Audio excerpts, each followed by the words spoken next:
15-trek. Zokirlarning jazavasi qo'zidi. Ular endi o'zlarini, atrof muhitni unuta boshlagan edilar. Shuning uchun boshda dona-dona, ichki bir ehtiros bilan aytilayotgan so'zlarni qisqartirib, yamlab baqirishga tushdilar. Haqqu, haqqu, haqqu.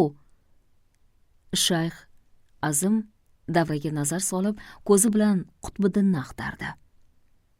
Ana u Ismoil xo'janing ro'parasida o'tiribdi.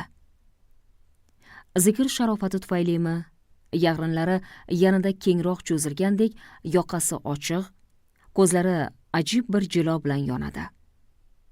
Haqqulab ikki yonboshiga yuz burganida archadek uchlik, katta quloqi boshidan uchib ketgudek bo'lib selkillaydi. Qutbiddinning jon jahdi bilan chor zarbni o'rniga qo'yib zikr tushayotganini ko'rib, shayxning havasi jo'shurdi. Zavqyob ko'nglini faxr tuyg'usi egalladi. Xayolidan bir muqoyasa lipillab o'tdi. Agar chankim qush suvga to'sh urib rohatlanar ekan, bu yolg'iz suvning fazilati bo'lmay, o'shal qushning ehtiyoji hamdir. Ismoil xo'ja maqtaga o'tdi. Qul hoji Ahmad toat qil, yig'lamoqni odat qil, balo kelsa toqat qil, haqdin bo'lur hoji Ahmad. Darvishlar shosha-pisha chor zarb urdilar va turishga tayyorgarlik ko'rdilar. Ismoil xo'ja qars urdi. Zokirlar irg'ib o'rinlaridan turishdi. Qo'llarini yozib, bir-birlarining yelkalariga qo'ydilar. Endi zikrning murakkab va ehtimol eng hayajonli damlari boshlanishi kerak edi. Buni zikri arra deydilar. Shayxul Mashoyix bir vaqtlar Buxoroda yurganida turk sulukini tuzarkan, yangi tariqat uchun qaysi bir zikrni tanlasam ekan deb uzoq xayolga toldi. Sufiylar maslagida ikki xil zikr hukmron edi. Biri zikri qalbiy. Bu zikr yakka yolg'iz darvishning mashg'uloti. Zikri qalbiyga ruju qo'ygan solik imkoni qadar jamoaga qo'shilmaydi. Tanho yurib, tanho turadi. Jamoatdan o'loq yerlarda tilovat qilib, laylu nahor Allohning yodi bilan yashaydi. Zikri qalbiy tarafdorlari inson tanholikda mulohaza, mushohada, tahlil orqaligina o'zining kimligini, bu olamdagi o'rnini kashf etadi deb hisoblardilar. Hoji Yusuf Hamadoniy targ'ib etgan va kamolga yetkazgan zikri qalbiy falsafasi bir hikmatda jam bo'lgan edi. Ko'zingni yum, ey darvish, shunda ikki olam ko'ringay senga. Ya'ni inson sabru sukun, tavba tazarru, uzoq yillik zohidona tahlil natijasida o'zini anglaydi. U ham 18 ming olamning bir bo'lagi ekanligini tuyadi. Olami nosutdan olami lohutgacha. Olami nosut moddiy olam. Olami lohut ilohiy dunyo. Muxtasar qilib aytganda, zikri qalbiy bu yakka yolg'iz holda ichki bir iroda, intizom, e'tiqod va toat ibodat hamda mashq orqali ruhan va ma'nan kamolga yetmoq tariqati edi. U turk elatining fe'lini xo'p biladi. Bu xalq jangari, g'ayratli, bir yerda qo'nimi yo'q, tinib tinchimas. Uning ustiga qoni qaynoq. Unga bir og'iz gap ko'plik, yarim og'iz gap kamlik qiladi. Bo'z qirlarda quray-quraylab mol haydab yurgan, uchi qiri yo'q dashti qipchoqda ot choptirib, shamollar bilan bahs o'ynaydigan ko'chmanchilarning sahroday keng, tog'day erkin ko'ngillariga band urib, zikri qalbiyga ko'ndirish amri mahol. Har yerning tulkisini o'z tozisi bilan ovlaydilar, deb o'yladi shayx. Asov otni uyurdan ajratib olsang, egarga bo'ysunmas. Uyrisi birla bir yerga jamlab baravar qo'lga o'rgatmoq avloroq emasmi? Shayx nazdida inson badanida mudrab yotgan gavhardek bebaho hislarni uyg'otib, odam bolasining ko'zini ochadigan, unga obi hayvondan ichirib, dardiga darmon, diliga sevinch bag'ishlaydigan ruhiy ne'mat bu jahriya, ya'ni qattiq tovush bilan aytiladigan zikri samo edi. Turkiy el telbadek o'z-o'zi birla tillashmoqni xush ko'rmas. Aning sa'y harakati, shijoati, jismoniy quvvati tovush berib zikr tushmakka moyildur, o'ylandi shayx va G'avsul Azam Abdulqodir Giloniydan meros qolgan hadra, baralla, jo'rovoz zikrni Yassaviy tariqatining bir sharti deb qabul etdi. Uning yana bir muhimroq, olis kelajakni ko'zlagan pinhoniy niyat ham bor edi. Turkiston zaminida bir-birining gapiga kirmay, og'zi olalik qilib yurgan tarqoq elat, zoro ushbu zikr bahonasiyla 5 panjadek mahkam birlashsa va inshaalloh zamondan zamonlar o'tib turkiy lafzda so'zlaguvchi ellar mashriqdanmi, mag'ribdanmi kelguvchi zobitlar, vatan gadolar ilkida ko'pkaridek talosh bo'lmasa, deya saharlar Alloh taologa munojat aytardi. Giloniy jahriyasi go'yoki bir mevali daraxt edi. Necha yildirki Rabbim degan darvishlar bu daraxt mevasidan bahramand bo'lib, soyasida istirohat topib kelmoqdalar. Shayx bu muazzam og'ochga 2 yashil butoqcha payvand qildi. Birini zikri arra, ikkinchisini zikri sultoniy deb atadi.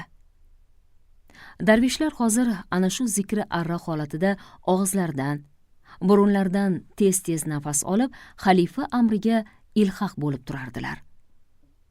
Qutbiddin ham hansiraydi. Uning 72 bo'g'inida ajib bir rohat baxsh sezgi o'ynaydi. Ikki yonida, ro'parasida o'zidek janda kiygan va terlab pishgan birodarlari bilan sirli bir olam sayriga jo'naydigandek dili gupillaydi. Ismoil xo'ja Muhammad alayhissalom sha'niga bitilgan g'azalning bir baytini salmoqlab o'qidi. 18 ming olamga sarvar bo'lgan Muhammad, 33 ming ashobga rahbar bo'lgan Muhammad. Darvishlar so'nggi satrni baralla, bo'g'inma-bo'g'in takrorladilar. 33 ming ashobga rahbar bo'lgan Muhammad. Ular xalifaga taqlidan she'r aytish barobarida goh chapga, goh o'ngga egilar, olg'a xiyol ta'zim bajo keltirib, ortga chalqayar. So'ngra keng, tanobiy hovlini larzaga solib, haq huv deya baqirardilar. Taomilga ko'ra, g'azalning davomini endi zokirlarning o'zlari navbat bilan aytib, zikri samodan zikri arraga o'tishlari lozim edi. O'rtaroqdan bir darvish tovush berdi. Yo'ldan ozg'on gumrohga hidoyatliq Muhammad, muhim tushsa har kim kifoyatliq Muhammad. Zokirlar tag'in 4 tomonga shoh tashlab huv tortdilar. Bayt qiroati tezlashdi. Malomatni sobuni salomatlik Muhammad, haqqu haqqu. Harakatlar yanada ildamlashdi. Avval darvishlar har bir baytdan so'ng bir soniya tinchib, navbatdagi zokirning xitobini kutsa, endi baytdan baytgacha yer tepinib, beto'xtov tebranib turdilar. Qutbiddinga navbat keldi. Uning ovozi shirador va kuchli edi. Qutbiddin kim tez aytar boladek g'azalning bir baytini nafas olmay sharillatib o'qiy boshladi. tariqatga rahnamo irodatliq Muhammad, haqiqatga muqtado ijozatliq Muhammad. Zokirlar ich-ichlaridan toshib kelayotgan hislarini jilovlay olmay jazavaga tushdi. Ular endi she'r aytuvchi voizning tovushiga quloq osmas. Har qaysisi o'z bilganicha baralla ovozda baqirar. Shitob ila to'rt tomonga chayqalib, bir-birlarini yiqitgudek alfozda arzu samoga iltijo qilardilar. Yomonlikqa yaxshilik, ha, hi, ha, hi. Karomatliq Muhammad, ha, hi, ha, hi. Tavfiq bergan zolimga, ha, hi, ha, hi. Jalolatliq Muhammad, ha, hi, ha, hi, ha. Surat tag'in bir parda tezlashdi. Zokirlar tomoqlarini yirtib jon holatda baqirar. Ularning ko'zlari olayib ketgan. Oq kigizdan oqish to'zon ko'tarilar. Harakat shiddatidan ba'zi bir zokirlarning boshidan qalpoqlari uchib ketgan yoki belbog'lari yechilib oyoq ostida yotardi. Biroq bu yorug' olamdan tamom mosuvo bo'lgan, tanalari tanossuhga yo'liqqan darvishlar hech narsani payqamas. Ularning ongi, shuuri qaylargadir, o'zga falaklarga ko'chgan. Hozir faqat oyoqlari yer tepib, vujudlarini larzaga solar. Yelkalariga changakdek yopishgan qo'llari-yu og'izga sig'may ketgan tillari yassaviy kalomini bidirlab, hayqirib takrorlar edi. Qutbiddinning ichi tashi terlab, liboslari badaniga yopishib qoldi. U baquvvat qo'llari bilan ikki tarafdagi hamrohlarini mahkam ushlagancha hamon hayhaylab zikrga tushmoqda. Ismoil xo'ja ketma-ket qars urdi. Bu ishorani anglab darvishlar gir aylanishga tushdilar. Betinim baqirib bayt aytmoq, yer tepib chor zarb urish, ustiga ustak goh chapga 10 qadam, goh o'ngga 10 qadam selkillab aylanish. Orada bahol qudrat degandek zikri arrani aytib huv tortib turish zokirlarni obdon holdin toydirdi. G'azalning so'nggi baytlari aytilganda ilgarigi shiddat susaydi. Ismoil xo'ja qaddi dutob bo'la boshlagan darvishlarga qiyo boqib qo'yib, zikrga xotima yasadi. Miskin Ahmad qo'liga kitobatliq Muhammad, yetim, faqir, g'aribga saxovatliq Muhammad. Barcha yo Muhammad deb qichqirdi. Ismoil xo'ja joyiga kelib chordana qurdi. Zokirlar ham tappa-tappa o'tirdilar. Nafas rostlari rostlamas, Alloh, Alloh, o Alloh deb uzun o'q tortib qo'ydilar. Hammalarining boshi egildi. Qo'llari qovushdi. Shu alfozda asta-sekin yurak hapriqishini bosib, darvishlar bir necha daqiqa sukutga ketdilar. Qutbiddin ham ko'zlarini yumdi. Ro'parasi oppoq nurga to'ldi. U go'yo oq kigiz ustida emas, kumushrang taxtda, arshi a'loda o'tirgandek edi. Taomilga ko'ra, zikr so'ngida yana yassaviy hikmatlari o'qilar. Bu sokin, o'ychan she'rlar orqali hali yurak o'ynog'i bosilmagan jozib darvishlar osoyishta holatga qaytar edilar. Shayx Qutbiddin tomonga nazar soldi. U suyukli shogirdining qiroatini juda istardi. Qutbiddin, qaydasiz? Qutbiddin irg'ib turdi. Qo'llarini qovushtirib ta'zim qildi. Hikmat ayting, o'g'lim, dedi shayx.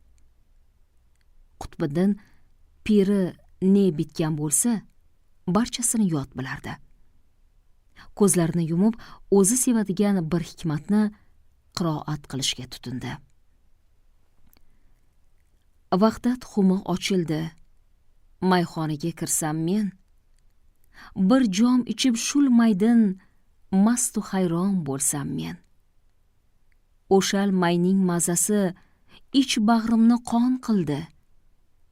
Bag'ir qonim oqizib, jonon sari borsam men. Hansirashib bosilay degan darvishlar she'r zavqidanmi yoki bu nazmning hozirgi holatlariga mos tushganidanmi bale deya Qutbiddinni alqab qo'ydilar. Soqiy sundi har nafas kayfiyatning sharobin, sarmast bo'lib o'shaldam nola faryod ursam men. Haq insoniyat yaqosin shafq otashi kuydirdi, vaqdoniyat daryosin o'shal damda so'rsam men. Vo darig' ul daryoning mavjidin tegma g'avvos dur olmas, jondin kechib dur uchun bahir qa'riga cho'msam men. Yo falak Hoji Ahmadning hukmida muhabbatning sharobi, oshiqlarga shulmaydin murodincha bersam men. Chor atrofdan pirim degan xitoblar yangradi. Hazrat duoga qo'l ochdi. Xonaqoh hovlisida yig'ilgan ahli jamoat, darvishlar, xizmatkor va xodimlar omin deya kaftlarini juftladi. Rabbano anzilni munzalan mubarakan va anta xayrul munzilin. Rabbano, menga shunday manzil bergilki, u manzil menga va egasiga muborak bo'lg'ay. Sen yaxshi manzil berguvchisan. Allohu akbar vassalom. Allohu akbar. Shayx yengil qo'zg'alib hujrasi tomon yurdi. Zikr tamom bo'lgan.